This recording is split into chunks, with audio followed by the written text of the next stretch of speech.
Good morning, challengers. It is day 4 for me, and I wanted to show you what I'm eating today. So on my menu was a chocolate ready-made.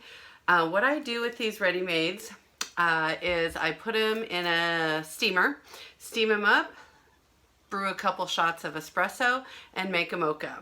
I also do that with the vanilla. So if you want more of a vanilla cinnamony latte, do that. If you want more of a mocha, do that. They steam up really well. It's such a great treat, and it's something that even when your weight loss program is over, you'll probably continue doing that forever. For lunch, I don't have the box to show you, but I'm doing the country home style chicken soup.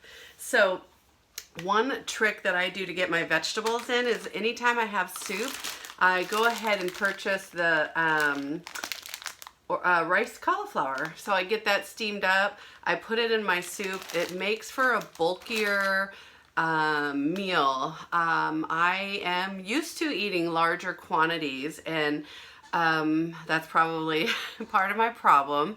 So I like the sensation of a full stomach. So rice cauliflower in your soup is a really cool trick. For snack today, I'm gonna have the fluffy nutter, and it's just what it is. It's like a peanut butter bar with a little bit of vanilla. So good. And I'm also going to talk on the topic of this, salt. So about now, you are probably going to experience some cramping in the legs and the calves. When that happens, you have to make sure you're consuming the proper amount of salt, which is 1/4 teaspoon, which happens to be quite a lot when you think about it. So this has to be added to what you're eating. So if you're doing the rocket fuel program where you're changing your own protein at night for 2 non-restricted ready-mades, you're not going to get your salt unless you're salting your vegetables. So you'll either have to put it in a warm glass of water and bottoms up, or you're going to have to really sprinkle your vegetables with the salt, like measure it and make sure you're doing it. And the reason that you do this is because that first week you're losing most of your glycogen. Remember, your glycogen is stored in your muscles and your liver, and for every molecule of glycogen there's a molecule of water. So they're bound together, and when that's released into your body for energy, it takes with it that salt. So you have to put the salt back in. I know it's counterintuitive to everything you've ever been told, but you also were told weight loss was about calories in, calories out, and exercise, and we know that that's actually not the case, that it's more about the type of calorie and the type of fuel. So you are going to be approaching into ketosis now.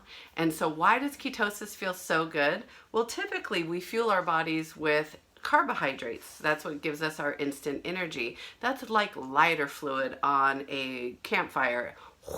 It goes fast, it burns quickly, and it burns out fast. That's why you have these dips later in the day. When you go into ketosis, your body's going to use fat for fuel.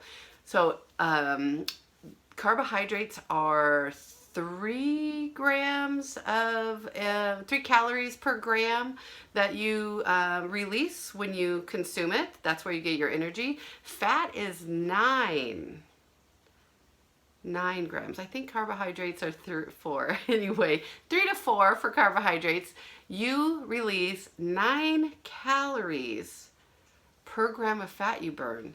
So a calorie is simply a measure of energy. That's it. So if my body's going to release a gram of fat, I get 9 calories of energy out of that. This is the mecca that we talk about ketosis, and why it feels so good, and why you have so much energy. And it's this nice sustained energy, like briquettes instead of lighter fuel. So it's coming. Today is going to feel hard. I think it's going to be your last hard day, and then you're going to be on the other side of this. So I want you to hang on. I want you to reach out to us. We are here to help you. Any hunger you're feeling, any craving you're feeling, it's temporary. It's just temporary. You're not dying, I promise you. Okay, keep forging on. So onwards and downwards, team.